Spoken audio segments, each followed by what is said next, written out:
Okay, so welcome back to day 2 of our time together.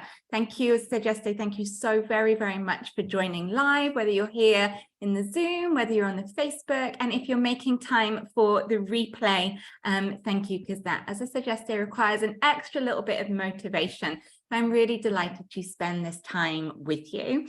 And thank you for the homework. It's been really good to read the homework. I think I've read about 25 people's homework, and the more you share, the more personalized feedback I'll give back to you. If you're not submitting the homework because you think, I never win anything, so I'm not going to do it, that equally would be me as well. But you already win by doing the homework and keeping yourself accountable and publicly sharing it, because there's an energy with that. When we decide what we want to put out into the world, we share that in a group of other yoga teachers who really are here to support you and wish the best for you. You win by simply taking yourself through that process, whether or not there's prizes or not. You know, you win from doing that work. So homework it is, please, my lovelies. Going over the homework this morning and later today, a few things that have stood out for me, a few themes coming across. Is firstly, some of you've had some really damn tough years. A tough year with family stuff going on, house move, health challenges, new babies, lots of things going on. And obviously we're invariably drawn to dealing with those life's priorities, and things like putting time into our business easily falls by the wayside, and that's okay. That's okay. I'm always saying to people I mentor, life before business, family time before business. Your business, your yoga has to support you. You can't be out there giving all of your energy to everybody else and not keeping any of it back for you, your yoga, your love, your passion. So if it was a tough year in 2022, be really gentle with yourself with that, and know the best businesses, I said this yesterday, are built one class at a time. And classes are built one student at a time. So take the pressure off yourself with it. I've noticed a lot of time mentoring teachers will say things like, I only teach one class, as if that's somehow lesser, rather than saying, I have a family, I have another job, I have my parents that I support, and I spread the love of yoga in one class a week. You really change that perspective, however you're sharing yoga, if it's one class, if it's a cover, if it's the occasional private. Really celebrate that and grow slowly, patiently. It's the best way to avoid overwhelm. 2 other things that particularly stood out in homework is yippee for chair yoga. I think I read about 3 pieces of people's homeworks where their triumph last year was sold out full chair yoga classes. Honestly, they are some of the easiest classes to fill and market, and the most rewarding to teach. So that made me super happy. And the third theme was a desire for organization from people. Structure, organization, a plan. Yes, of course, plans, routines, structure can really help get stuff out of our mind. You think, oh, I got to post on social media, I've got a lesson plan, I've got to do this, I've got to do that, I've got to do the other. Whereas if we get plans down on paper, we free up brain space for all the other aspects of our life. And clearly January, end of December, January has that feel of wanting to get organized. If you follow anything in astrology, we're in Capricorn season, which is again this desire to organize for routines. So if you're feeling that now, lean into getting yourself a structure. A structure I recommend is just something called a standard operating procedure. Some of you are probably very familiar with that term from other aspects of your working life, an SOP, a SOP. So write yourself a very simple standard operating procedure, which is just the step-by-step of what you do. So something like Mondays, I schedule my social media. Tuesdays, I answer emails. Wednesdays, I reply to free first class requests. Write it all down on a Monday, Tuesday, Wednesday, Thursday, Friday, or whatever your working days are, even if it's something as simple as sending an email to thank my new students for coming to a free first class. Write it down on a list, even things you'll remember. Write it down on a repeatable week by week list, because yes, you'll remember, but writing it down clears out brain space. And then you're not having to wake up in the middle of the night thinking, oh, I didn't send that email within 48 hours thanking the new student to coming to class. And if you're not doing that, you need to do that. Every new person that comes to class within 48 hours, a one-to-one. Thank you. Thank you for coming to yoga with me. So yeah, lean into that feeling for organization now. Write yourself a standard operating procedure. I will see if I can find one of mine. At some point, I'll see if I can find one after this and share in an email if I have, but standard operating procedures need to be very personal to you, but I will share one for inspiration if I can find one.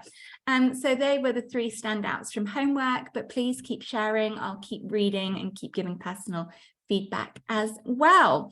So we will begin with today. I'm going to put our screen share on. I think it's here. That's us on Facebook. Here we go. So to fess up, day 3 is my favorite day of this training. This is when there is the most educational content on how the hell to market your yoga business. That happens tomorrow. So yesterday, as you know, was a lot of reflecting, a lot of deep thinking, a lot of soul diving. We're taking that forwards into a new step today of creating yoga classes, yoga offerings, yoga retreats, yoga courses, wherever you are in your business. And then tomorrow, it's, okay, how the hell do we market this? That is tomorrow. I'm going to do a quick refresh on just the basic premises that we went over yesterday. So a reminder that first and foremost, as a yoga teacher, you are a community builder. Have that on a post-it note, stick it on your fridge, have it at the beginning of a pack of your lesson plans, always reminding yourself that you're here to build community. And we need community now more than ever. And that can be online or in person, but you are here to build community. And as we said yesterday, about how you build community, this is also a reminder here about what is a business. This is a business course you're on. What is a business? And a lot of people get very distracted by thinking a business is a company name, a company website, a company logo, company social media pages. And we think that's what a business is. A business can have a swanky website, beautiful, artistic, creative logos and social media, and be doing no business. Business isn't websites, names, social media. Businesses are your relationship with your customers. That is the be all and end all of what a business is. No relationship with customers, no business. And it doesn't matter whether that's done on a website, social media, in person, online, doesn't matter. All businesses run on that same premise, relationships with real people. And how do we start these? We have to have real conversations, and we're going to do this more tomorrow, with new people. I'm going to talk about that tomorrow. And these need to be real people, creating real relationships by asking questions. Tell me more about yourself. Oh, I really experienced back pain. Tell me, how does that experience affect your everyday life? I'm so busy at work. Describe for me what that's like. Having real conversations with people. Then you create a relationship. Again, we'll discuss that tomorrow. And then you can say to someone, thank you so much for explaining to me about your back pain. I really think my yoga classes might help. And then you've got that relationship. They're going to trust you. They'll come to yoga. The yoga will ease their stress, and maybe they'll see a change in their back pain, delivering real results. So this really is the essence. How many real conversations are you going to have in January? How many new real people are you going to talk to? How many relationships are you going to cultivate? And yesterday we started looking at tea lights, imagining all these potential students as fabulous unlit tea lights. And you have this opportunity to make a connection, to light the candle. So what are you ready to light? What are you going to bring forward? What classes, courses, retreats, memberships, what are you going to bring forward this year? So this is when we're going to look at creating your offerings. And it does not matter which stage you're at in your business, you have to go through the same process. So if it's thinking of setting up your first ever class from January, or you've been teaching for a decade and you want to run a new course, new membership, a new retreat, it is the same process. Yesterday, we were looking at what are you passionate about? What do you love about yoga? And today we need to blend that with what other people need. And I always joke about this, but it's a true story. I remember teaching to someone who I was mentoring, and it was our very first call. And she said with absolute seriousness that she absolutely loved rabbits. And she wanted to set up a Zoom class for people that also loved rabbits, and they could do yoga with their rabbits together. Not all ideas are good ideas. So you have to take your passions and see where they might blend with your ideal client's needs. And if there's no blend, it's not going to be a good idea. So we have to start to pick and choose between what excites you, what are your passions, and does that match with things people actually need? And not many people need Zoom rabbit yoga, but we always have to think. Design offerings from your heart and your creative soul. We're going to go into that. And also we said yesterday, believing anything is possible. Just because something hasn't been done doesn't mean it isn't possible. Most of the things I do haven't been done before. You are a visionary. You can create what you think, what you dream you can create. Someone always has to go first. I was the first person to teach yin and restorative yoga in Southampton. Someone has to go first. So let's do a little meditation before we dive into you really thinking. Let's stop the screen share. Katie's there for Zoom rabbit yoga. There's always going to be someone. Could have been cute. It was one of the best things about teaching on Zoom, wasn't it, during the pandemic, was seeing everybody's pets. They looked so cute when they were in Shavasana, didn't they? Okay, so finding a comfortable seated position.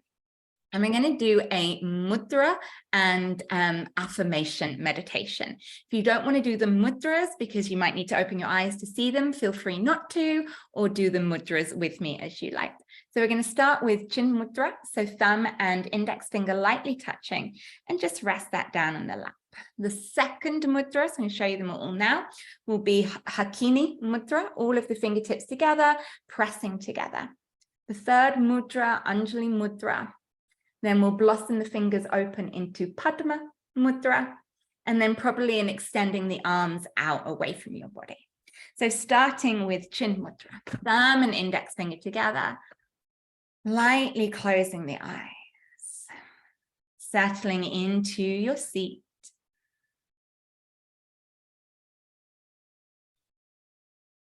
And what is the purpose of a mudra?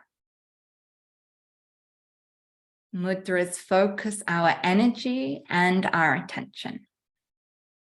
So focus on that contact of your thumb and your index finger. Just enough pressure that you can feel the warmth of your skin. Imagine you're holding a rose petal, the warmth of your skin releasing the aroma. And with that aroma, take a deeper inhale. And a sigh out. Let a natural breath return. As we layer in an affirmation, simply thinking, I am present. I am present.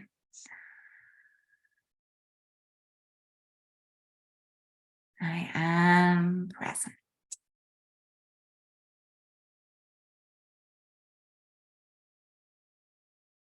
And bring the hands to Hakini Mudra. So all 10 finger pads gently pressing into one another.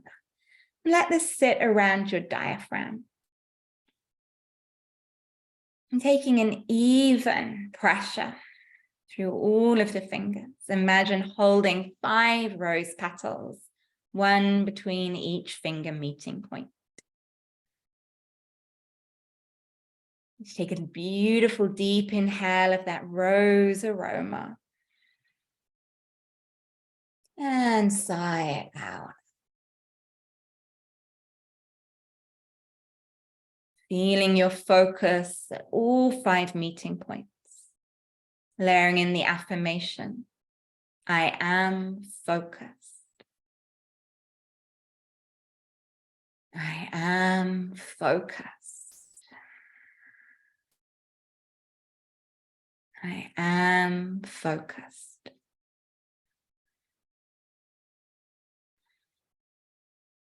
Letting your palms come flat together at Anjali Mudra at your heart.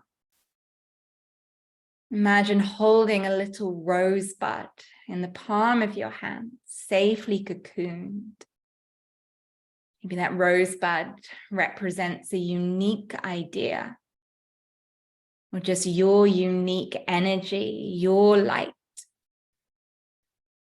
You're ready to bring into the world in only the way you can.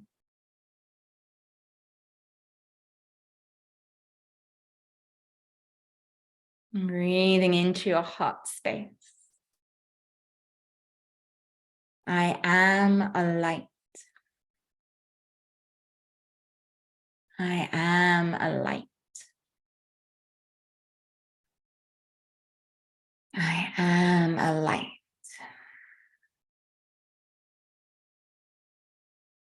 And rising towards your throat, coming into Padma Mudra, that lotus flower. Breathing in, imagining that rosebud starting to blossom open.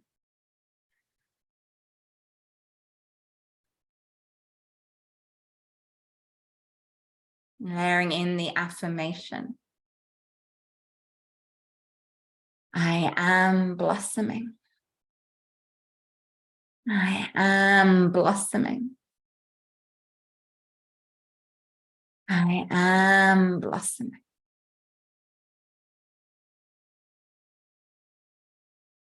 And extending the arms out, an expansive shape. Feel a lift of your chest. And trust plays a big part in what we do. When you are following your Dharma, Dharma supports you, the universe supports you.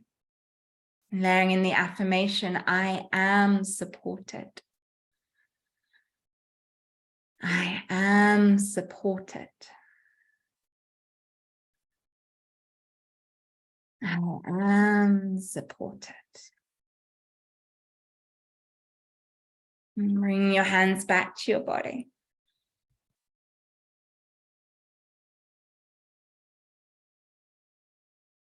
Let's get ready to create together. Flickering your eyes open. Some of you have been on some of the trainings with me where we've gone into the Bhagavad Gita and the teachings of Dharma, but they're so empowering for a yoga teacher. Reminds us that we all have our own Swadharma. We all have our own unique light that we are here to share. And then there is universal Dharma. And the meaning of the word Dharma is to be supported. And then the teachings of the Bhagavad Gita, that is to follow your Dharma, to follow your light, even when done imperfectly, is better than copying someone else's. We are here to do our work, even if imperfect, to follow our path. So that is where I'm asking you to come today, to think about your light and create from that. You do not need to copy, imitate, fit into a mold. So let's put this screen share back on. I'm not sure if you can hear my little cat meowing. It's actually this cat that's on the screen, Pumpkin, that is at the top of the stairs meowing at me. So we touched on a lot of this yesterday, but now I'm asking you to go deeper so that things don't just stay nice thoughts and ideas, but actually happen. Now, if anything was possible, what kind of yoga experiences would you like to provide? And you've probably been so conditioned into thinking about how yoga should be taught. And yoga can be taught in any way. Yoga can be taught in anything from a 30-minute, I do 30 minutes 4 days a week in a membership, or it can be 45 minutes, or it can be 75 minutes, or it can be 90 minutes, or it can be 10-day intensive retreats. You know, yoga can be delivered in any way, in weekly classes, in 2 weekly classes, in every other week classes, in monthly gatherings. So it's really looking outside of what you've seen being done and seeing if alternative ways would suit you and your potential students better. So would you like your offerings, your new classes or your new offerings to be online or in person? COVID really opened up possibility for us, but I want you to be very honest with yourself about what are your motives. So I see a lot of new teachers drawn to teaching online. It's because hall hire can be difficult to find. You know, hall spaces can be hard to find. There's a cost involved in hall hire. And also if we're not feeling so confident, maybe it can feel safer to start online. But actually, I think that really holds new teachers back. By teaching in person, you really hone your craft. You get to get a much better relationship with your students. You can see your students moving better. And from a business point of view, it is significantly easier to build an in-person class than an online class. And why is that? Because there is endless free yoga on the internet. So if you don't already have a community or people that follow you that prefer to practice online, starting from absolutely zero, to ask yourself, why would someone do yoga with a complete stranger online and pay for it when they could do it free on YouTube? I do teach online. I have a community that was already built and many people moved away. And that grows slowly with new people I meet. But if you're starting out, I really urge you in person. If you feel drawn for other reasons to do online, I'd like you to think about what is better for being online. So not just a 60-minute vinyasa class when I could get that on YouTube. What is better for being online? Or what can I not get on YouTube? So things that you can't get for free online is often progressive weekly courses. So courses that are really going into detail on a specific subject matter. So I have a new online 6-week yoga course coming up, which is a journey through the meridian lines. That's not there as a progressive weekly course on YouTube. Right? Maybe restorative yoga or yoga nidras, where actually the healing effect could be more powerful left to relax in your own environment, or to do a yoga nidra if you're someone struggling with insomnia in bed and not then have to leave to go and get in your car. So when you're choosing online or in person, with all the love in the world, please don't make your deciding choice that something's more convenient for you.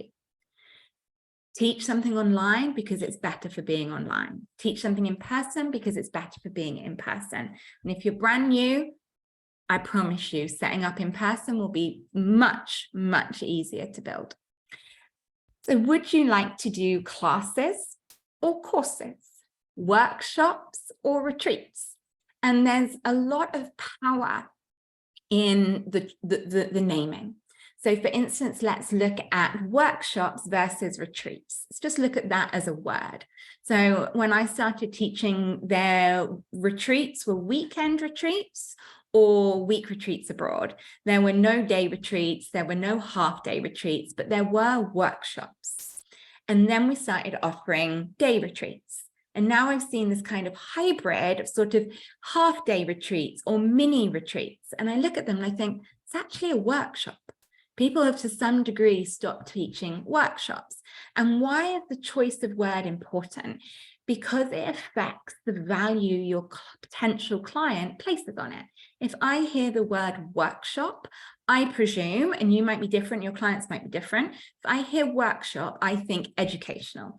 I'm going to learn something. And I, as an individual, value learning really highly. If I hear the word retreat, I think, oh, indulgent, luxurious, really nice. Oh, I don't have time for that. I should be doing 20 other million other things.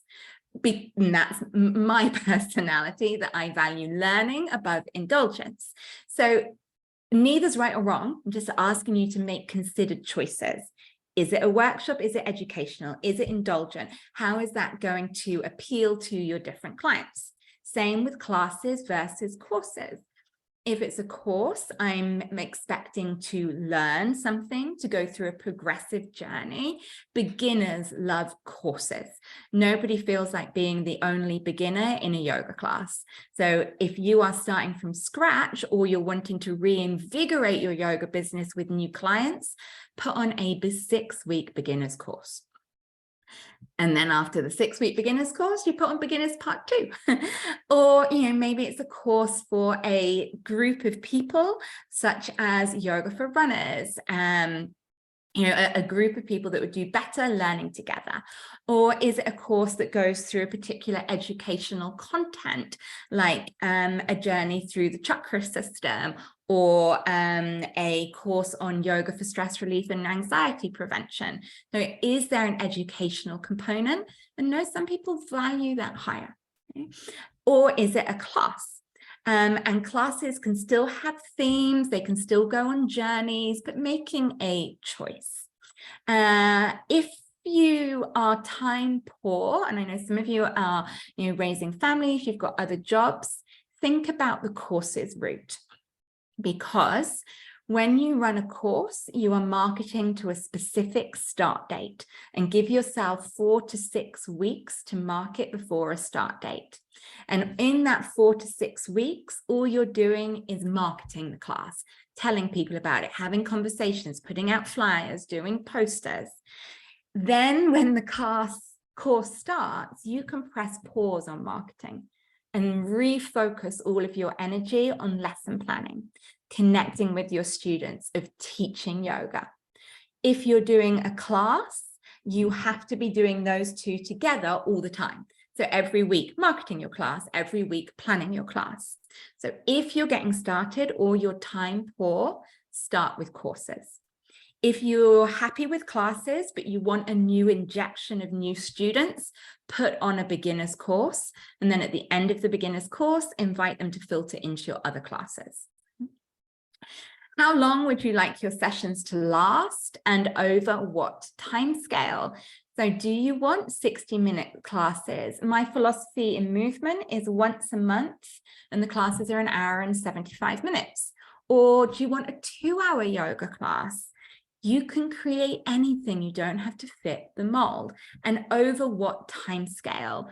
I did a beginner's course last year, I think, and I wanted it to be a huge, deep dive. People that didn't want to just dip their toe in, people that really wanted to explore yoga in its fullest dimension from day one. So I made it a 12-week beginner's course. It was £220. It was a lot of money for a complete beginner to part with. And it came with a book, it came with recorded meditations, and it was full. I think it was about 20 people. It was online, but it was all people that had that personality that if they're going to do anything, they're going to do it properly from the beginning. So timescales, course length affects who's going to come to it. I think it might have been that same course. An old colleague of mine said, "Oh, I was really interested in your beginner's course, but you said it had homework, so I didn't do it." Therefore, she wasn't the right client for me. I want people who are excited by homework and reading. So class or course, online or in person, how long, over what time scale? I said my philosophy and movement class is over a whole year course. So you can play with anything. What other passions would you like to infuse into your yoga offerings? And the answer might be none, but maybe you love to read and there is a book club with every new term of your yoga course. Or maybe you are a massage therapist and you offer a really bespoke, luxurious 6-week yoga course. It's expensive and it includes one massage with you.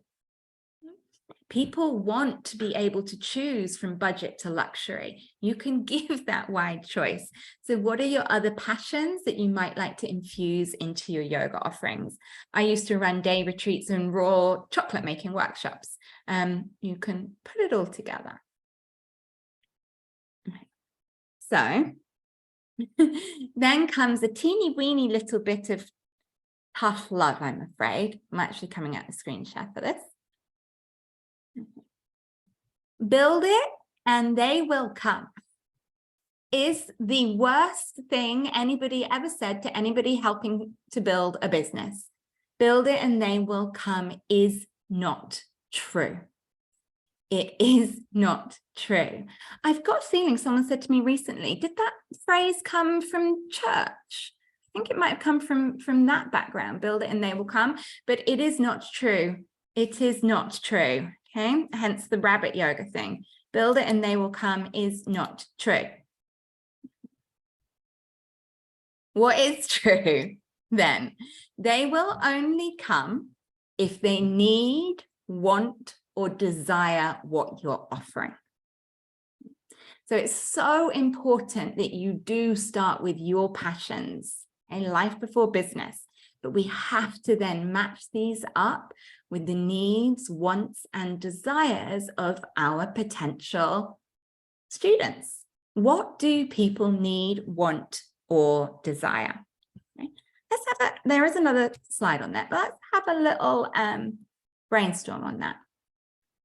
Okay, what, if you're feeling brave, unmute yourself and we're just going to shout out one thing you want. I want to do less. Somebody else, if you don't want to shout out, type it in the chat and I'll read them. Yes, type in the chat. Let's do that.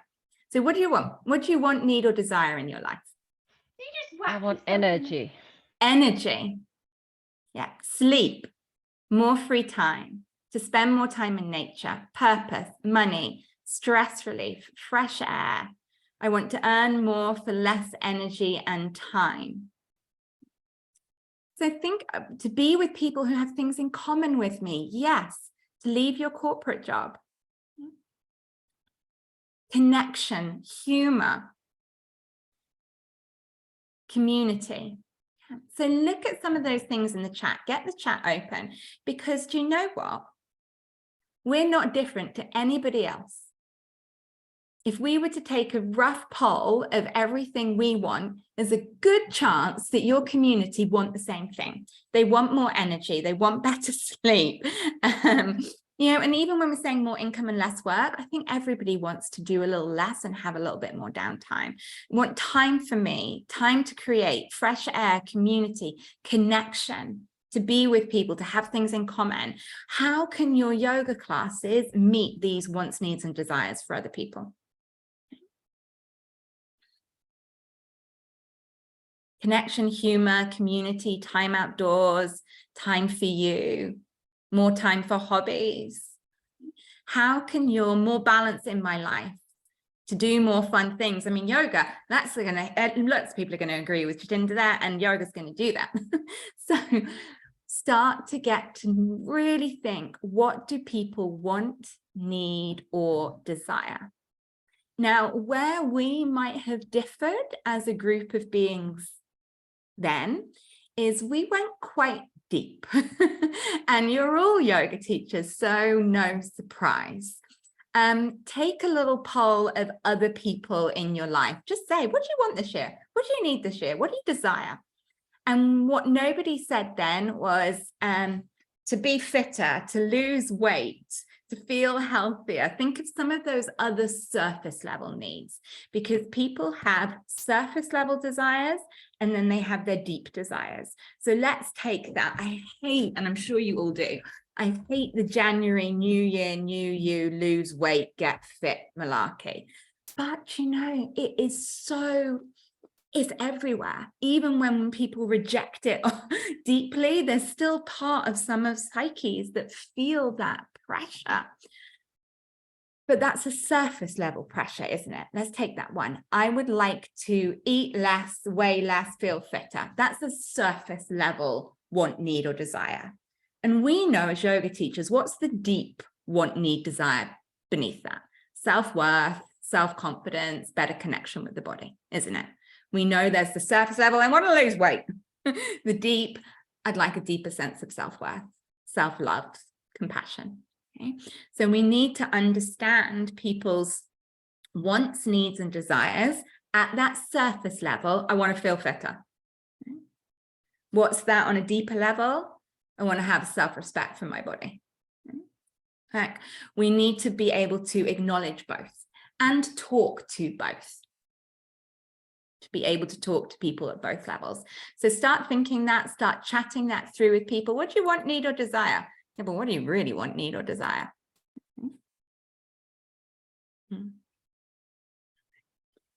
And do people know what they need, want, or desire? Some people do, but some people are more aware of a symptom they're experiencing. So need, want, or desire is a good way. Symptom, problem, solution is another good way. If someone is not going to yoga, there's a reason. They haven't considered yoga to be a solution to some problem they're having, or they don't see yoga itself as something they need, want, or desire. And this is where our role is in educating. To educate somebody that yoga might be for them, you need to understand what they need, want, or desire, or what symptom or problem they have that yoga could be the solution. So let's look at symptom, problem, solution. Symptom, let's take an easy one because it's common, but it was also one of mine with yoga, back pain. Okay? So who has had a symptom of back pain? And did you think at the very beginning when you're experiencing back pain that yoga could have been a solution? No. Some of you will, some of you won't, depending on when back pain came into your life. But you think about students that come to yoga because they have back pain. Often it's the final straw, isn't it? You know, they've gone to the doctor, they've gone to this, they've had every MRI scan, they've had every X-ray, the doctor can't find anything wrong with them, and the doctor finally says, "Oh, just go to yoga." Okay. And then they come into yoga and we are the final straw. My doctor sent me, I've got back pain, because they hadn't initially identified that yoga could help with back pain. So you need to be able to talk to people at the level of their symptom. Do you experience back pain? This might, and we never promise cures, this might, you know, do you experience back pain? That's the symptom. The problem, do you have a sedentary lifestyle? Are you a runner with really tight hamstrings? What is the problem? And this is why yoga could be the solution. So thank you so much for sharing with me about your back pain. You said that you spend a lot of time seated at work and then you're having a long drive to work. So it could be that actually just moving a little bit more, getting a little bit more strength, a little bit more flexibility, learning some really good breathing exercises could help with that problem. So you've got to really start to understand the problem, symptom, problem, solution journey. So let's take another one, anxiety. You know, do you experience anxiety? Do you find you have an anxious mind, or do you struggle sleeping? Then what could be the problem? Maybe you find you're just not getting enough time for yourself. There's a lot going on in your life. It may be that carving out 1 hour a week for yoga for you, for deep rest, may help. And you see, I'm always using this word may, never promising a solution. It's this so important that we understand what people need, want, or desire, what their symptom problem is. Because if someone's not doing yoga now, it's because they think it's not for them. So it's no good just saying, come to yoga. Oh no, come to yoga. Oh no, I'm not very bendy. Come to yoga. Oh no, I'm not very fit. Come to yoga. Oh no, that's really not for me. Come to yoga. Oh no, I don't like yoga. All of these things, all of these reasons, those tea lights haven't lit themselves. Okay? Does that make sense? I feel I get a bit ranty sometimes. Get back in the screen share.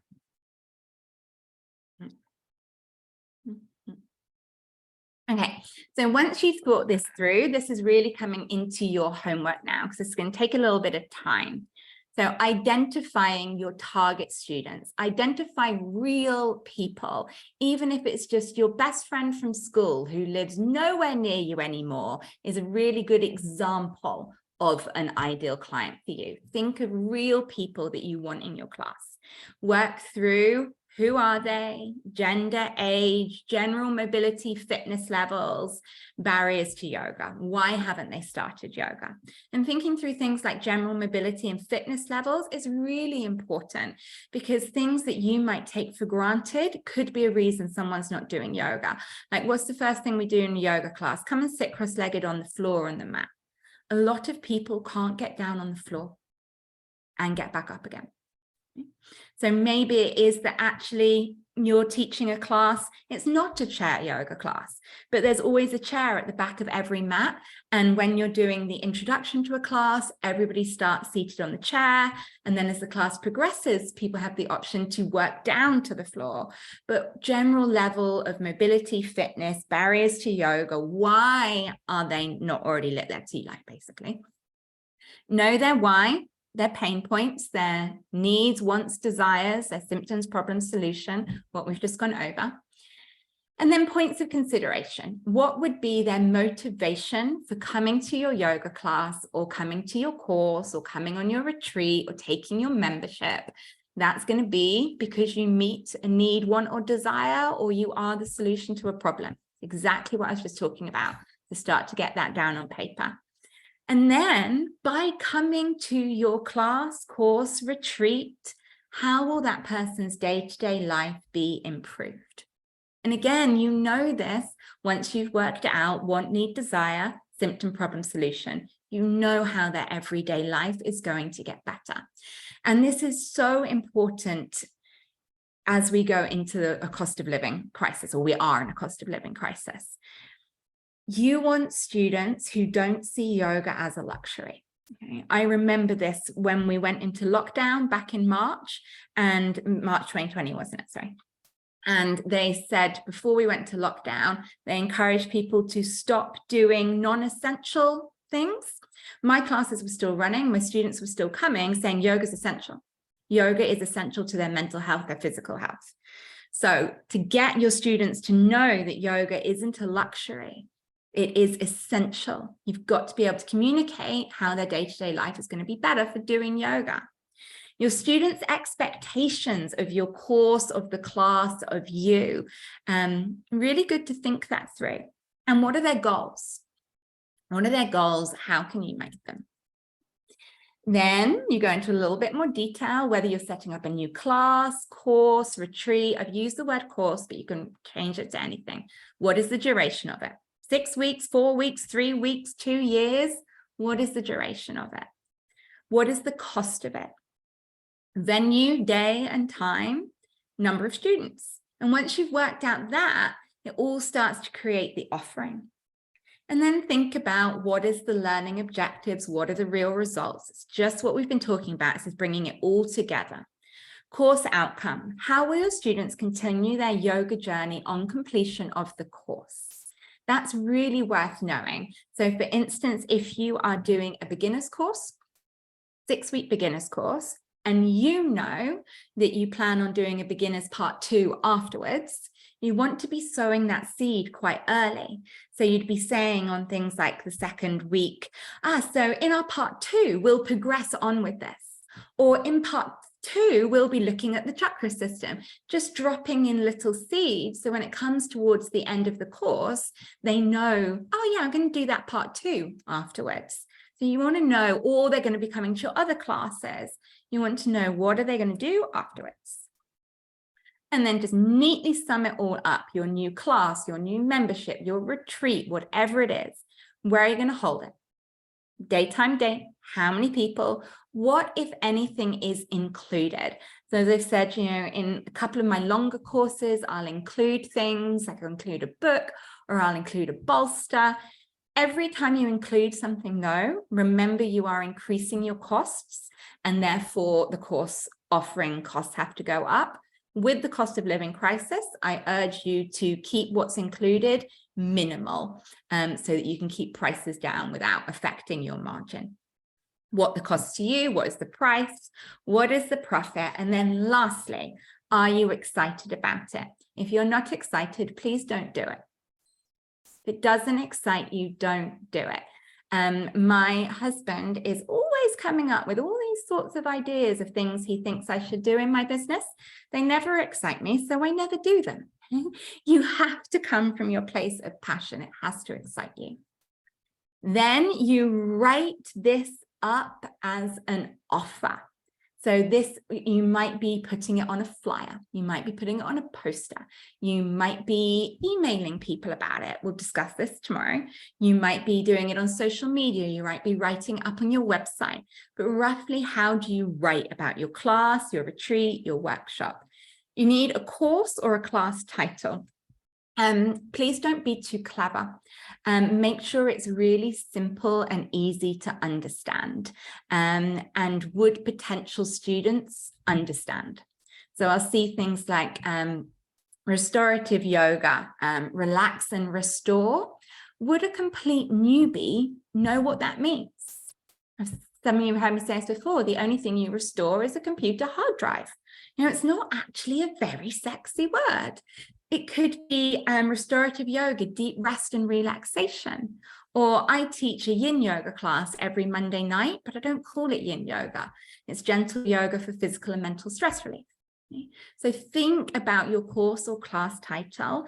Would it appeal to that potential student? And would they know what it meant?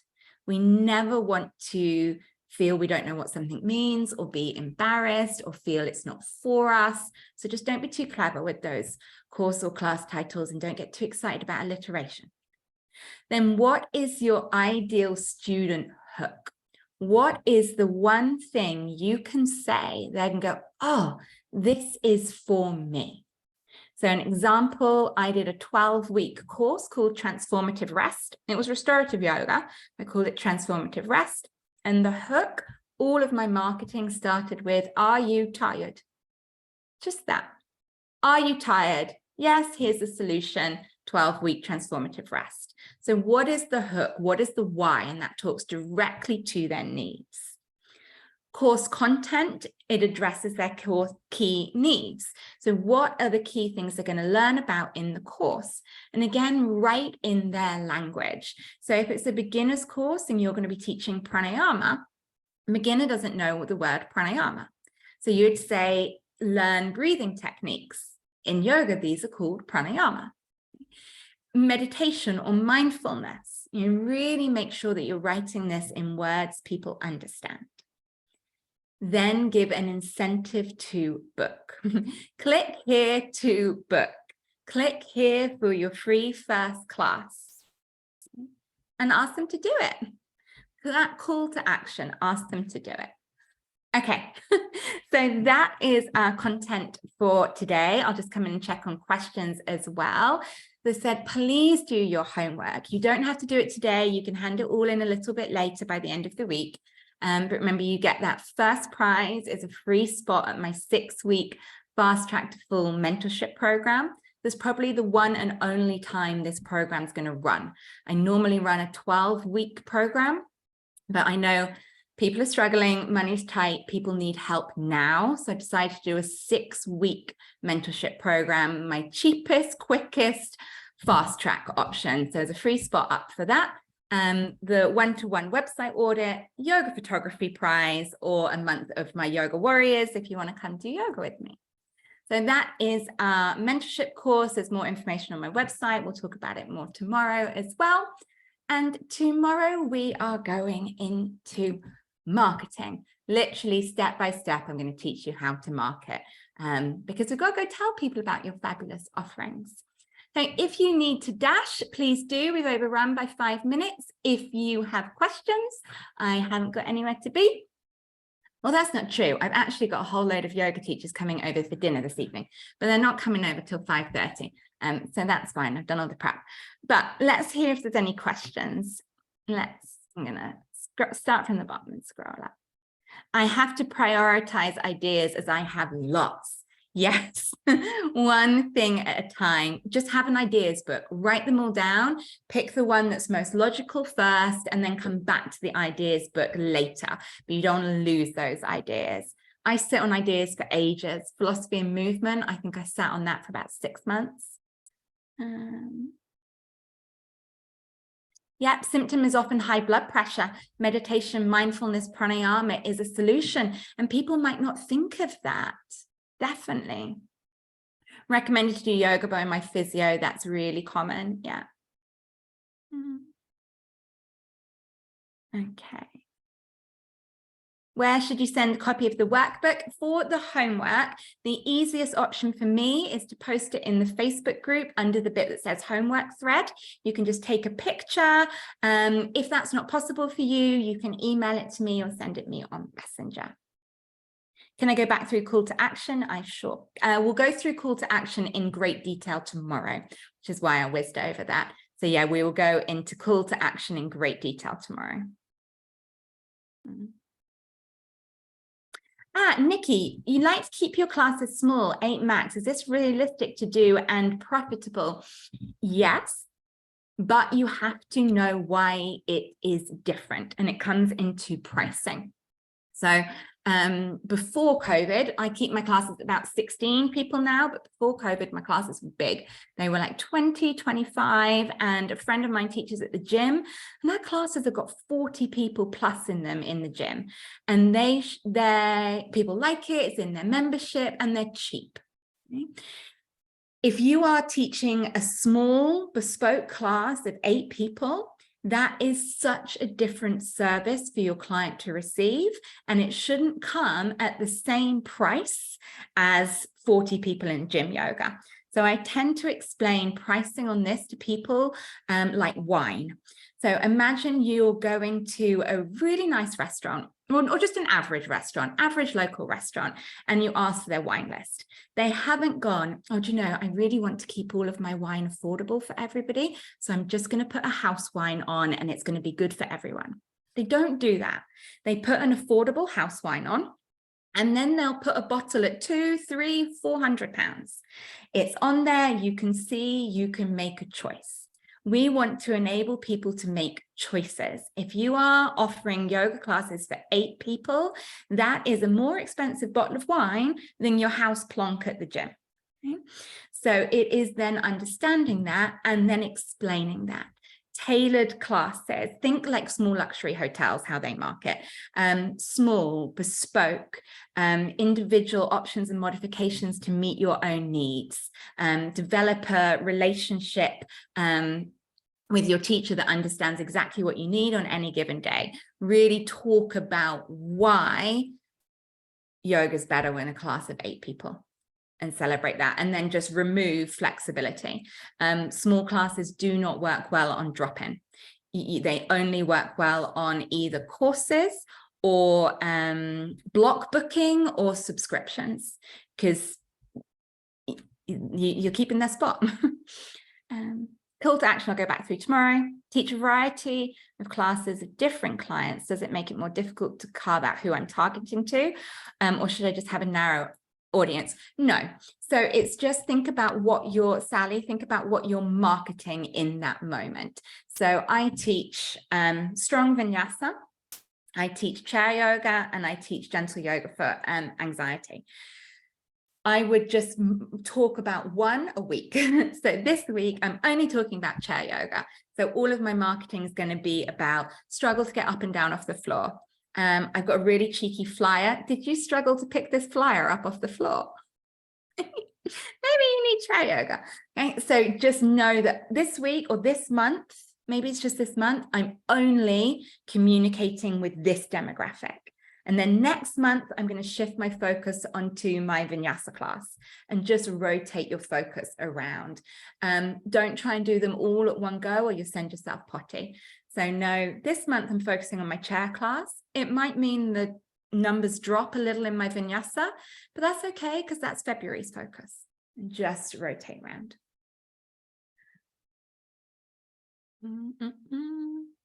When's the latest you can upload homework?